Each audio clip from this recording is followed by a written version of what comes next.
खाया मजा आया, अमृत खाया मजा आया। तभी सीता रसोई में आती है और रघु तोते को अमृत खाते देख बहुत गुस्सा होती है।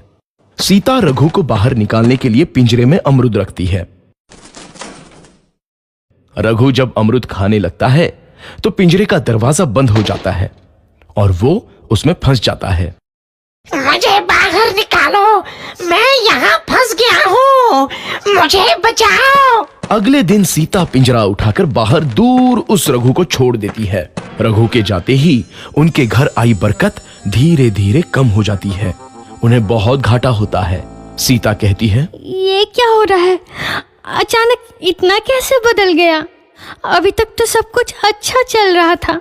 रामू कहता है, लगता है भगवान हम पर रूठ गए हैं। चिंटू भी कहता है, लगता है अब मुझे खिलौने भी नहीं मिलेंगे। और वो रोने लगता है और बाहर चला जाता है। कुछ दिन बाद रघु तोता फिर से उस घर में आता है। वापस आया, मैं वापस आया, अब मैं जमकर अमृत खाऊंगा।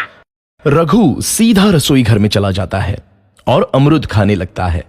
कुछ देर बाद सीता रसोई में आती है और रघु को देख कहती है, एक तो घर में पहले से इतनी दिक्कत चल रही है और ऊपर से ये तोता मुझे और परेशान कर रहा है।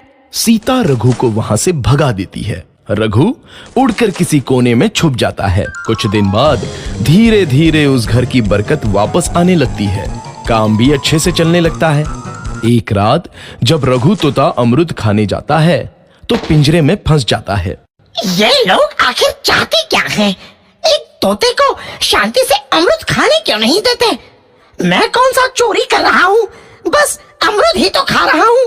तभी रामू वहां आता है और पिंजरे में रघु तोते को देख उसे बाहर छोड़ देता है। ये तोता भी कितना जिद्दी है, बार बार वापस आ जाता है।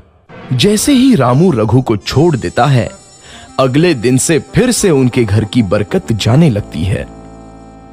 काम में घाटा होता है। किसी को समझ नहीं आ रहा था कि ऐसा क्यों हो रहा है। रघु तोता घर आता है तो अचानक बरकत आती है और जब रघु तोता को बाहर निकालते हैं तो बरकत चली जाती है। एक दिन सीता रघु तोते के घर आने और बाहर जाने की स्थिति पर नजर रखती है।